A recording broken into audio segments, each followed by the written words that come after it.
Eu sou sócio da marca, a gente usa IA para consistência de comunicação para grandes corporações. Eu trabalho com branding há 15 anos, 90% dos mais de 200 projetos foi na área de tecnologia, mercado B2B, na maioria das vezes. E aí, quando eu soube do tema, aceitei na hora, porque é o que eu, sei lá, é o que eu gosto, é o que eu consumo de dado, é o que como café da manhã pensando nisso e vou dormir pensando nisso. Então, prazerzão estar aqui com Zaka, que eu sou fã número 1 aqui. Boa. Pô, massa demais, cara. E aí, galera, tudo certo? João, pô, obrigado pelo convite aqui. Estamos dentro do Startup Summit, né? Então, várias coisas acontecendo. E a gente poder parar aqui para trocar uma ideia, gravar, entregar um insight para a audiência é show de bola. Eu sou o Zaka, sou fundador do Drops, que é um grupo de mídia em tecnologia, IA, mercado financeiro, marketing, finanças, enfim, já são mais de 5 canais aí que atingem mais de 300 mil leitores nas nossas, né, no inbox ali, a gente brinca que é o jornalzinho digital, né? Então a gente está aí todos os dias na caixa de entrada de C-level, diretores, investidores, fundadores e profissionais de tecnologia num geral. Além disso, a gente faz muita campanha para marca, né? Então marcas como TOTUS, Google, Oracle, RD, enfim, marcas de tecnologia, de educação, mercado financeiro, por aí vai. E uma das coisas que a gente mais vive no dia a dia, né, quando chega um briefing, um desafio na marca, cara, como é que eu posiciono essa marca de um jeito que converse com a minha audiência para maximizar o retorno dado o objetivo de negócio que o cliente tem. Então, acho que a gente vai falar muito de objetivo de negócio aqui, né? Porque posicionamento passa muito por isso. E vai ser um prazer aí trocar essa ideia junto com o Diogão, que ele falou que, pô, é meu fã, mas basicamente eu vou ficar aqui só complementando o Diogo, né? Cara, muito bom conversar com vocês, cara. Acho que vai ter muito pra trocar e eu gosto de falar que hoje, assim, quando a gente olha, né, principalmente num evento como esse, a gente vê que por mais que a gente tenha muita gente se destacando, a gente ainda tem, né, muita startup e muita empresa de tecnologia grande falando a mesma coisa, né? Hoje a gente tem um zoom aí de IA, automação, né? A feature nova que a gente lançou e tudo mais.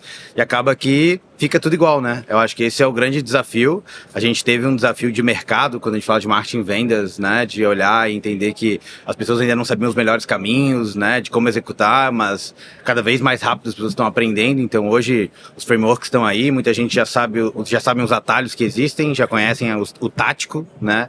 Mas chega no vamos ver e fica tudo igual, né? E aí a gente para e trava ali na estratégia, porque o pessoal não sabe se diferenciar, né? Então, Diogo, eu queria te perguntar primeiro, cara, o que você acha que faz as pessoas acabarem falando sempre a mesma coisa, todo mundo falando de IA, falando de automação, né? E de algum feature que provavelmente é muito parecido com o concorrente, né? E fica pro comprador tomar a decisão quase que sozinha no final das contas, né? Já que ele tem que diferenciar o próprio player, né? Fala aí, cara. Esse mercado de tecnologia, eu acho que desde sempre houve esse tipo de constante pasteurização de entregas. Então, desde onde era hardware antigamente, pô, vocês devem lembrar quando o moleque entregava um negócio da Intel, no mês seguinte entregava a AMD, e aí a Intel entregava um pouco melhor a AMD e ficou muitos anos nessa briga. Depois vieram os grandes conglomerados.com, também muito parecido, Alta Vista com Google, era uma coisa... E aí agora vem as tecnologias e parece que isso tá sempre pasteurizado, tá sempre o mínimo múltiplo comum. Por que isso? A gente, com tecnologia que não é tátil, não é essa coisa que eu posso tocar, a gente está falando sobre fórmulas, entregas, formulários e tudo mais. Então o modelo de copiar isso é muito fácil. E aí você criou-se um playbook que você tem que vender o seu diferencial de feature. Só que o diferencial de feature é um teto de vidro. Logo, muito rápido, você perde a dianteira do processo. E aí as pessoas começaram a tentar vender. E aí tem outra questão, a gente vai falar muito sobre isso, mas marketing digital e o playbook de funil e tudo mais. As empresas começaram a vender exclusivamente para personas e não para pessoas. E aí essa impessoalização da relação trouxe esse... Cara, você vê, o evento é maneiro, eu acho que faz todo sentido, tem que ter e tudo mais, mas todo stand é igual. Pô, todo stand tem as logos, tem um dashboard, tem 3 caras abordando e não tem uma coisa totalmente distintiva, né? Então, tá faltando muita distinção nesse mercado de tecnologia. Boa, boa. Pô, legal, cara. Te complementando, eu vejo que tem 2 pontos aí nessa tua pergunta. O primeiro ponto é o da tecnologia em si. Hoje, lançar uma funcionalidade, lançar uma feature, lançar um produto com inteligência artificial tá a alguns prompts de distância. Então aí, só por aí, né, quando antes você tinha uma UX melhor, hoje em dia é facilmente copiável, né? Então, o que se diferencia quando, do ponto de vista de produto, de tecnologia, quando é muito fácil copiar um concorrente, né? Eu acredito que é a clareza de que você consegue guiar o teu consumidor para resolver um problema que ele tem, ou um desafio, ou deixar mais fácil, né? E você conseguir conduzir, ele ficar muito claro a hora que ele olha o teu produto, para que aquilo serve, o que ele era antes e o que ele é depois de usar o teu produto. Então aí já começa um ponto de diferenciação tecnológica que é menos sobre tecnologia em si e mais sobre entender, né, o cliente e entender como realmente a dor dele, né? O segundo ponto de tecnologia é que hoje, aqui a gente está dia, né, estamos em agosto, 20, que dia? 9, 28, 29. 28 de agosto de 2025, a gente está no meio de uma revolução tecnológica da inteligência artificial. Faz apenas 3 anos que isso de fato aconteceu, que o Big Bang do ChatGPT chegou, né? E que explodiu tudo, engoliu tudo e começou a redefinir setores da economia, como a gente trabalha, como a gente funciona, inclusive interfaces de produto. Então você já vê bancos surgindo inteiramente no WhatsApp. Então não é mais um app do banco, é chat e voz. E aí, a partir disso, né, se entra num ponto que fala dos agentes. Então a gente ainda está configurando paradigmas de como vai ser a interação do nosso consumidor com a tecnologia. Talvez daqui a pouco ele não adianta mais eu querer diferenciar o meu app, eu ter a melhor UX, porque ele não vai usar meu app, ele vai falar com um agente. Com certeza. Então, Zaca, se me perguntar, Zaca, beleza, então como é que se diferencia a gente?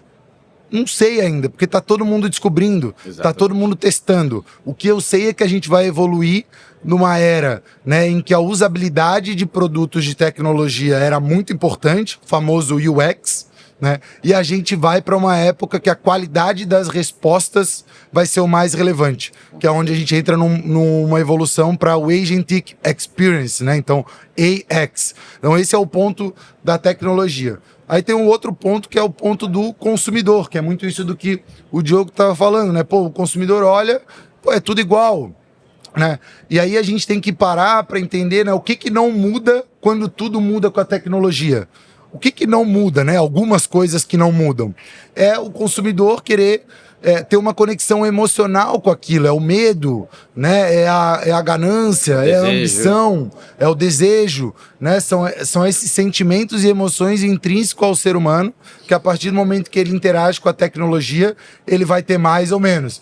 Quando ele olha para para tua marca e não sente uma emoção, algum tipo de emoção, e aí o que eu falo não é ficar emocionado, mas opa, isso aqui pode resolver o meu problema, você acaba caindo numa lógica muito racional. E mesmo compra B2B, que se falar compra B2B é mais racional do que B2C, não, uma compra B2B também é muito emocional. Muito emocional. Né? Eu vou olhar preço e funcionalidade em alguma instância, mas eu vou tomar uma decisão pela confiança que eu tive, e confiança é um fator emocional. Com certeza. Em todo aquele processo de venda, né? Então o Gartner até tem um dado que é mais de 70% dos compradores B2B, eles têm um processo difícil de decisão de compra, né? E ele não decide necessariamente por preço, ele decide muito mais pela confiança que ele gera ao longo do processo. Inclusive, eu não sei se é a Gartner ou a Forrester, um dos dois, eu acho que o ano passado, que inclusive falou que as jornadas de compras de muitos desses big players estão aumentando exatamente por isso, porque a confiança é extremamente importante, mas a gente está perdendo diferenciação no caminho, inclusive, o que conecta uma coisa com a outra, então esse comprador muitas vezes está demorando mais para tomar decisão, porque antes ele tinha mais confiança naquela empresa e ainda ela tinha algum tipo de diferencial, mas agora ela já não tem mais o diferencial e, né, então a confiança começa a se equiparar em alguns casos e essa jornada tá ficando bem mais difícil. Eu acho que nessa linha do que vocês estão comentando e também pensando na pasteurização, eu vou usar um exemplo B2C só para a gente entender um pouco da percepção do ser humano e depois a gente vai para o B2B.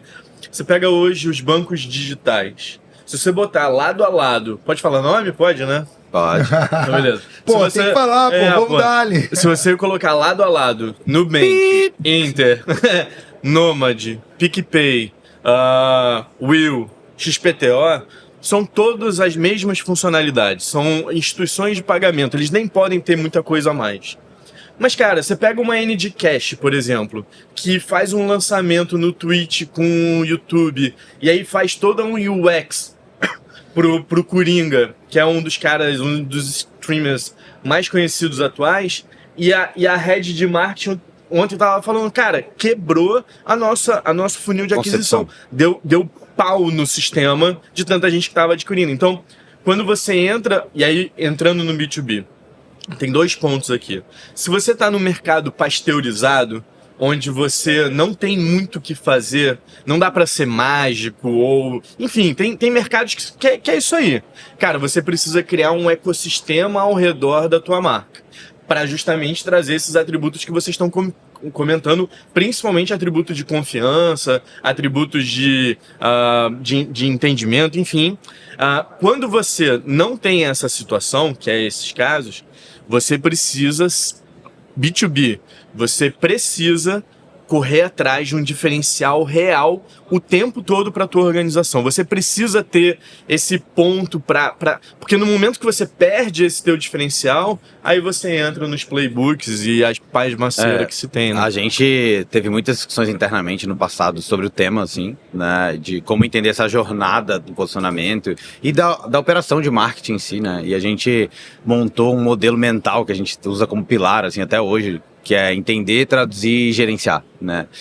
Gerenciar é tática operacional, não entra no que a gente está falando, mas assim, a minha clareza hoje, né, a gente falou de clareza antes, é de que 90% dos casos de um posicionamento falho é porque não existe clareza e entendimento sobre o próprio negócio, né? Sobre o que o Zaka falou, sobre como que a gente muda o cenário, o que eu faço de diferente, como eu transformo o meu cliente. No final das contas, esse cara, ele construiu produto, porque na tecnologia a gente tem muita gente de produto, então o cara construiu um produto que entrega um certo valor, tem algumas funcionalidades, mas se eu perguntar para ele, tá, mas qual que é a diferença realmente aqui, ó, vamos fechar aqui e vamos falar o Itu, sinceramente, qual que é a diferença de A, B e C aqui? Cara, é porque a gente é bom, é porque a gente, nosso atendimento, a nossa IA, cara, a tua IA tá um prompt de distância de ser trocada, né, cara? Exato. Então assim, hoje, inclusive no movimento que a gente vem fazendo é de, cara, deixa a tradução, espera um pouco, porque se tu não entender o negócio, se tu não tiver essa clareza, não tem como traduzir com consistência, né? E o que eu vejo é que, historicamente, a gente tem muita gente operacionalizando, né, que é a execução, né? Então estamos executando, mas dão um passo atrás, né? Todo mundo fazendo rebranding, né? Um tempo atrás, né? Inclusive, nessa tradução, não, preciso traduzir diferente, mas ninguém costuma parar para traduzir o que diferente, né? Então, geralmente, inclusive, muito rebranding, e a gente já fez muito projeto de rebranding no passado, inclusive, né? Eles nascem de uma necessidade de se adequar a um momento novo, mas que muitas vezes tem mais a ver com o momento do mercado que o próprio momento, né? Então, a empresa está se atualizando, mas ela ainda não descobriu, de fato, o que vira o ponteiro, né? E, às vezes, quando ela vira o ponteiro, e ela conecta, de fato, com a dor do cara, e ela fala aquela língua, né? E ela tem essa clareza, que ela faz a diferença, né? Então, acho que esse é um gancho relevante, assim, para entender que, por exemplo, lá no Drops, né, cara, imagino que nem você falou, em vários momentos vai chegar lá um briefing de uma empresa incrível, que você sabe que faz um trabalho gigante, mas que no final das contas, na sua descrição ali, ela é muito parecida com outros players, né? Como que é viver isso, assim, e tentar encontrar esse caminho para diferenciar esse cara, posicionar ele de uma maneira bacana dentro, né, do conteúdo que vocês fazem? Como é que você enxerga isso? Cara, uma das piores, não piores, mas das maiores dificuldades de montar uma campanha é quando eu faço uma pergunta que é qual que é o público-alvo, né? Quem que é o teu comprador? Ele fala, não, todo mundo pode comprar. E é isso, né? Não sabe para quem realmente quer vender, ou às vezes até fala, não, é decisor, né? É decisor que assina o cheque. Mas, pô, qual que é todo o processo de pessoas influenciadoras e que de alguma forma estão nesse processo, falando um pouco mais ali de um B2B, né? Então, isso é muito comum, né? Essa falta de clareza, de, cara, como que eu quero, né? Quem que eu quero atingir. E aí, a gente entende que as marcas têm uma dificuldade de captar a atenção, né? E acho que esse é um dos... Por isso que o nosso negócio existe, né? Porque a gente tem a atenção da audiência e coloca as marcas num contexto de conversa relevante com aquela audiência, né? Só que, cara, quando a gente, mesmo no Drops, quer falar para todo mundo, a gente acaba não maximizando a conversão, né? Então eu sempre tento orientar, pô, beleza, mas qual que é o pitch que a gente quer fazer nessa inserção aqui? E talvez pode ser um pitch mais de marca, do porquê que tu existe, não necessariamente uma pessoa. Mas se a gente vai fazer uma campanha com mais touchpoints, vamos então colocar uma do porquê que a marca existe, depois, cara, para quem que ela é, depois como é que ela entrega isso, né? E tudo isso serve, uma certa forma, para um atributo de confiança, né? Pode ser que tenha uma pessoa que esteja pronta para comprar no momento 1. Pode ser que uma pessoa só vai adquirir confiança na inserção 3. Então, o nosso desafio hoje no Drops, quando chega uma marca, é a gente conseguir extrair o melhor dela, extrair onde que ela já tem a melhor conversão, em que momento da jornada, e conseguir traduzir isso para o nosso contexto, para a nossa audiência ali. E aí entra um ponto super relevante, que às vezes você fala, pô, não, a marca se posiciona assim, o tom de voz da marca é assim, só que existe um ponto que são os territórios sociais. Uma coisa é a marca tá no canal dela, da forma que ela escreve e se comunica. Uma coisa é a marca aparecer num canal de mídia igual o Drops, num contexto em que o Drops está falando com a audiência e, de certa forma, referendando, né, indicando aquela marca. Então, ela tem que se adaptar àquele território social, que nesse caso são as pessoas que consomem newsletter. Tem o território social que, pô, sei lá, talvez a marca tá falando no Instagram, que ali tem vários territórios sociais. Beleza. A marca vai fazer um posicionamento geral ou ela vai se adaptar de alguma forma à cultura de algumas comunidades ali? Então, essa decisão estratégica, a gente ajuda hoje como conversar com a nossa base, mas o que eu vejo é as marcas tendo uma dificuldade de um step acima, assim, né?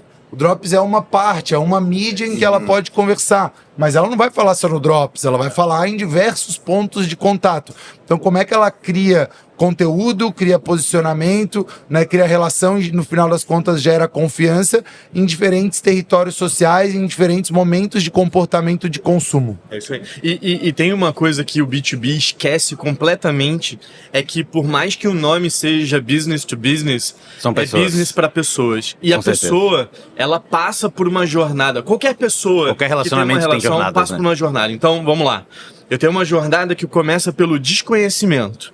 Eu não conheço, eu não sei o que é Zub. Eu desconheço, eu não sei se é bom, eu não sei se é ruim, eu não sei o que faz, eu sei que tá aqui. Então, nesse momento aqui, eu tenho um certo tipo de comunicação, um certo tipo de objetivo, um certo tipo de canal que eu tenho que atender para sanar essa situação.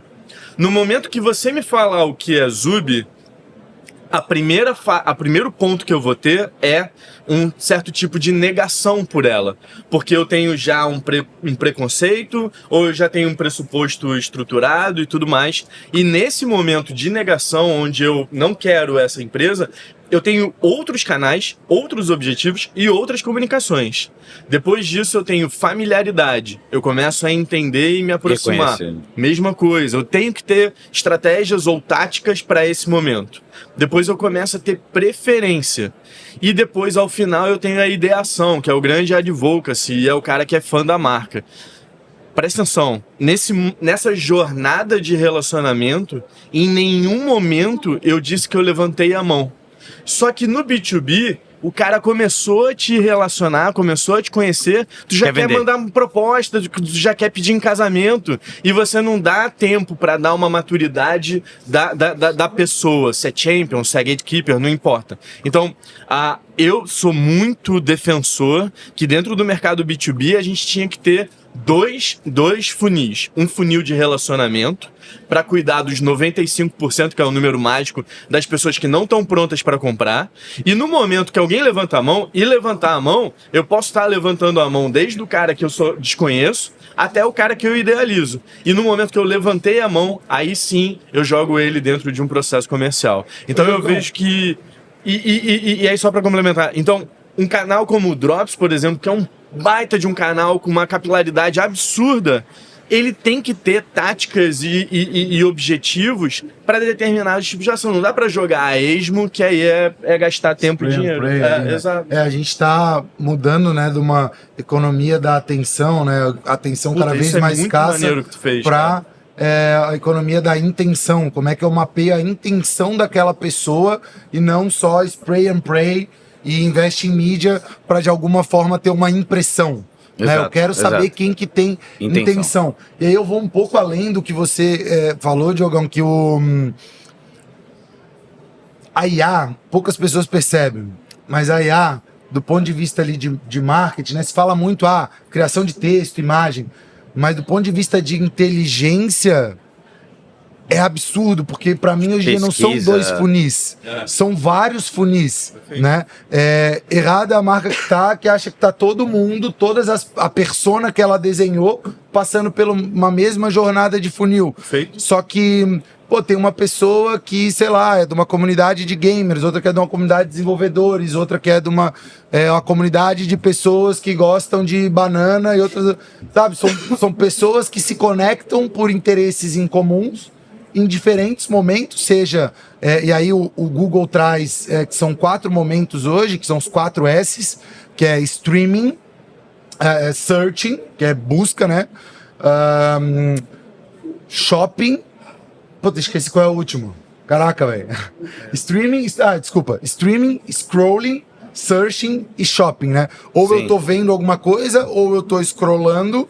Né? Ou eu tô pesquisando, ou eu tô comprando. Então, quando você mescla esse comportamento, e são 4 comportamentos, com esses territórios sociais, a pessoa que está em streaming que gosta de documentários, a pessoa que está em streaming que gosta de tecnologia, eu começo a ter diferentes funis e comportamentos que eu preciso entender como é que a minha marca se conecta em cada um desse funil, porque o conteúdo que eu coloco ali dentro é diferente. E como é que a IA ajuda nisso?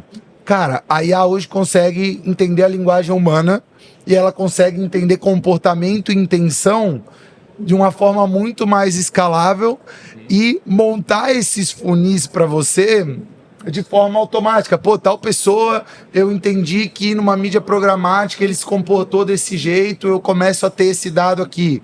Dentro da minha mídia proprietária, ela se comportou desse jeito, eu conecto aqui. Então hoje a inteligência artificial é utilizada, e aí não é a generativa que necessariamente gera as coisas, mas a que entende a linguagem humana, né?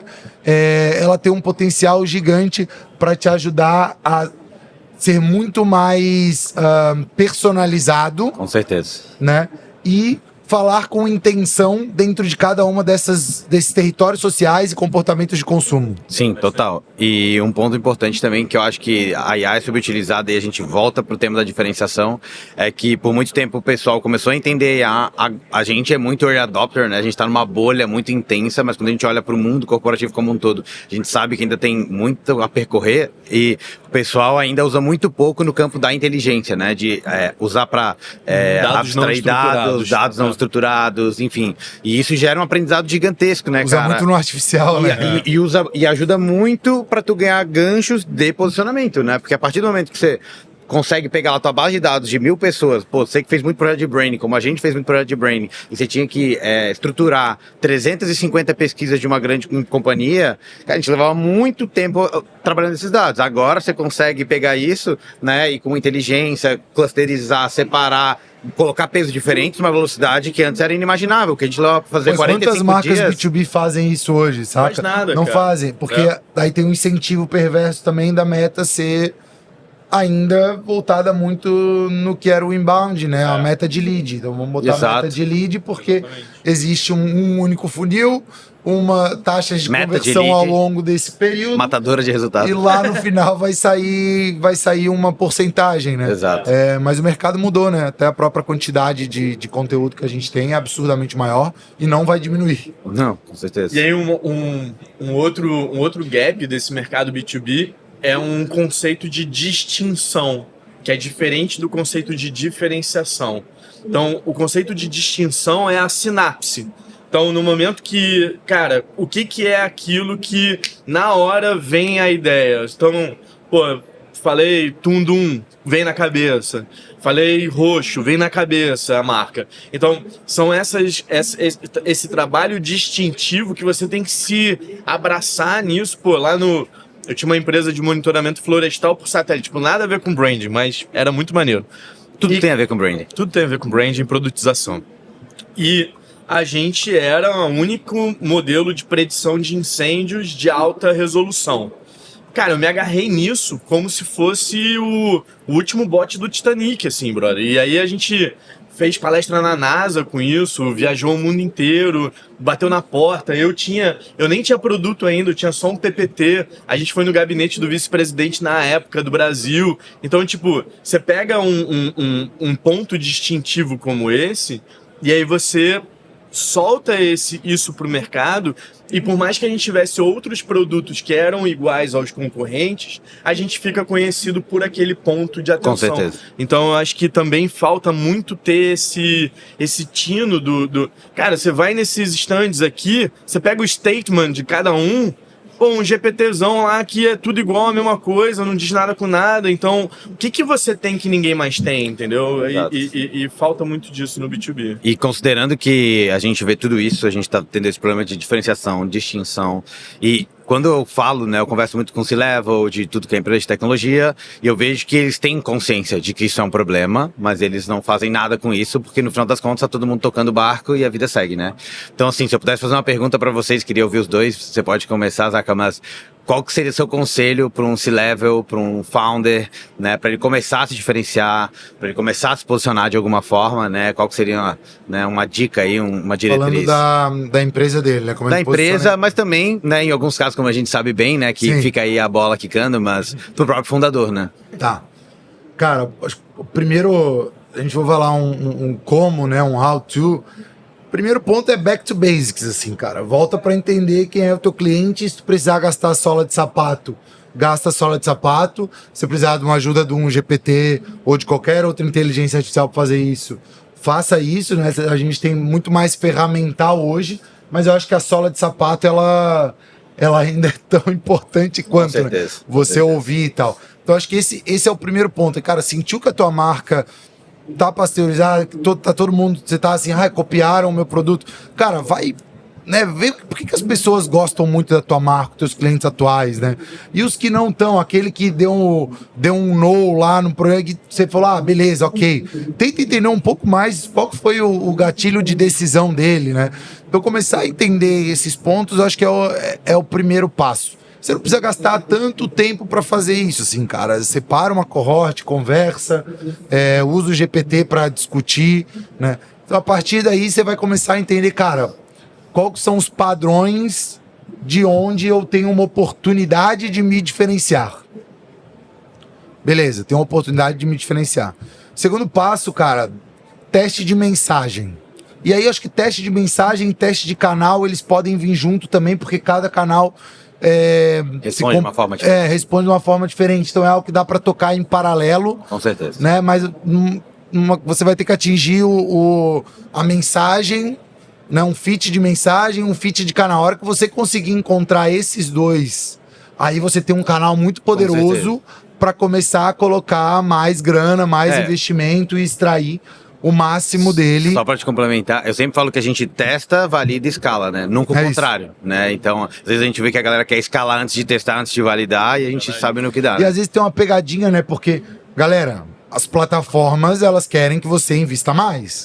Então, se ela puder te dar uma emoçãozinha, ó, pegando aí, ó, usa o exemplo da própria plataforma, te dá uma emoção, você botar uma graninha e trazer um resultado legal para você colocar mais, ela vai fazer isso. Com certeza. Né? Mas voltando ao ponto, cara, é isso. Testa a mensagem em paralelo com o canal e aí você vai ter vários experimentos ali para encontrar um e escalar. Você vai ver o próprio Lovable, né, que foi a empresa mais rápida a atingir 100 milhões de dólares em receita recorrente anual. Cara, eles estão em vários canais. Só no Product Hunt os caras fizeram acho que 3 ou 4 lançamentos, assim. Só que é muito doido ver a forma como eles foram empilhando os canais. Primeiro eles dominavam um. Pô, entendeu? Aqui a gente tá bem. Tá bem. Encontramos uma mensagem para esse canal. Tamo bem. Foi para outro, foi para outro, foi para outro. Até que ele encontrou um quê de viralidade, que é as pessoas falarem, eu construí com o Lovable. E aí ele entendeu que esse era o efeito de rede do SaaS dele era tão poderoso quanto. Então pensa, cara, será que eu posso ter um efeito de rede no meu SaaS e eu não tô nem vendo hoje? Como é que eu faço o meu consumidor ter algum ganho que ele inclusive queira mostrar aquilo que ele fez? Né? Seja um calendário, seja um site, seja algum fluxo novo que ele encontrou, né? Então, isso passa muito sobre mensagem, canal, e aí acho que entra o terceiro ponto, que é justamente a escala, né? E aí eu tenho posso chegar ao meu tão sonhado Product Market Fit, porque às vezes eu tenho produtos tão bons, só que eu não encontrei uma mensagem, um canal certo, e aí eu acho que o meu produto, de fato, não tem fit. Né? Aí sim, você tem uma linha muito mais de produto para entender, beleza, a partir do meu produto, que cara, normalmente o produto tem que ser um dos principais canais de aquisição, né? Porque ele tem que reter muito bem os teus clientes têm que indicar para outras pessoas e se você consegue encontrar um efeito viral nele, melhor ainda. Então, respondendo a pergunta numa linha mais reta, cara, back to basics, gasta sola de sapato e usa as inteligências para te ajudar. Teu negócio. Segundo, experimentos de mensagem e canal de forma paralela. Terceiro, encontra dentro do teu próprio produto um motor de crescimento para que ele depois seja teu principal canal de diferenciação, que aí não é sobre feature, não é sobre coisa, é sobre transformação, né? É sobre como aquilo ali se propaga. Sobre assim. ser inevitável, né?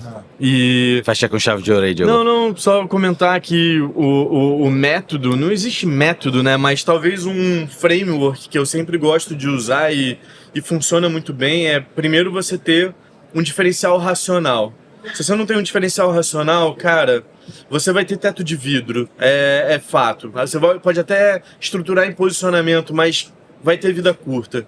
Então você tem que ter um diferencial racional. A partir disso, você tem que ter um statement muito claro, um posicionamento muito claro em relação a isso. Todo mundo tem que entender isso muito rápido. Não adianta, abraçamos árvore e tudo mais. Não é isso, é ter um statement que te diferencie.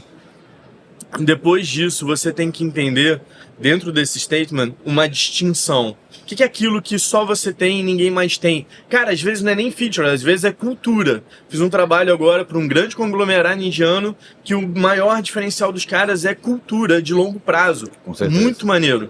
Então, aí você pega isso e aí, complementando e aí absorvendo o que o Zaka falou sobre entender a mensagem clara e os canais para reverberar isso, muita força bruta, não adianta, nada substitui suor, não tem o que fazer, e aí depois reverberação. Então acho que no B2B tem muito disso, não esquecendo desse relacionamento interpessoal. No fim do dia, é o cargo do cara que está sendo colocado na reta comprando de você. Então Com você certeza. tem que dar a confiança para ele te indicar. Deixa eu fazer um complemento, cara, que muitas vezes Fica à a gente vontade. esquece, mas isso é muito importante. Você pediu uma dica, um como para founder. Irmão, como é que o founder vai pensar em tudo isso que a gente falou, sendo que ele tá querendo só como é que eu trago dinheiro pra dentro, como é que eu trago pessoa pra fazer melhor que eu, como é que eu vou parar pra fazer esse processo, né, cara? Isso eu falo por mim mesmo, né? Hoje, fundando uma empresa, cara, tem muitas coisas no Tech Drop que eu vejo e olho, cara, esse negócio poderia estar melhor, aqui a mensagem poderia estar melhor, mas a gente no dia a dia, velho, vai fazendo um monte de coisa. A realidade né? e o planejamento são coisas distintas. A realidade e o planejamento são coisas totalmente distintas, né? Então, pra gente não deixar ainda aqui no mundo da fantasia, apesar da gente ter tentado trazer um negócio mais prático, cara, se cerca de bons mentores, se cerca de gente que sabe fazer isso. Então contrata uma Montre, contrata um Drops, quando quiser fazer uma campanha para construir uma audiência, né, para falar com uma audiência já qualificada, contrata uma marca quando quer entender, cara, como é que isso tem um padrão, consistência da minha marca. Então eu tô falando contrata nós três aqui, porque a gente precisa vender também, a gente é Claro.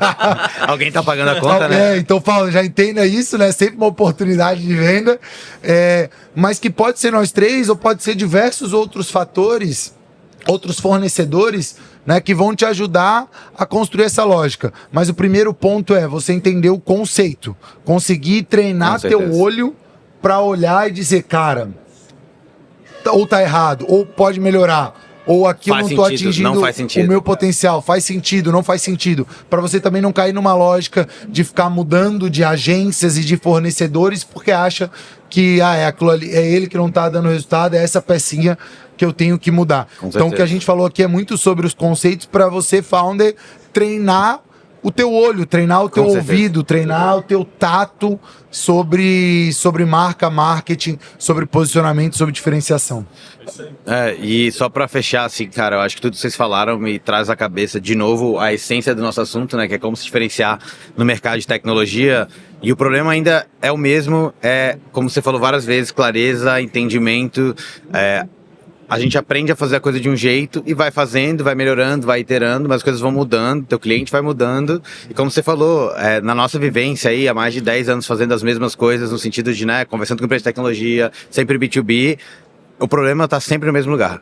Não tem clareza, eu não entendo o que de verdade fez meu cliente comprar, né? Às vezes eu acho que é preço, e aí depois de 3 anos eu descubro que meus clientes poderiam pagar muito mais. Eu tenho um caso de um cliente que está aqui, inclusive, nosso, que a gente estava conversando. Uma época a gente foi fazer um projeto piloto com eles, e aí eu entrevistei os 5 maiores clientes deles. Os 5 me falaram exatamente a mesma coisa. O meu cliente sabe que eu tô falando dele.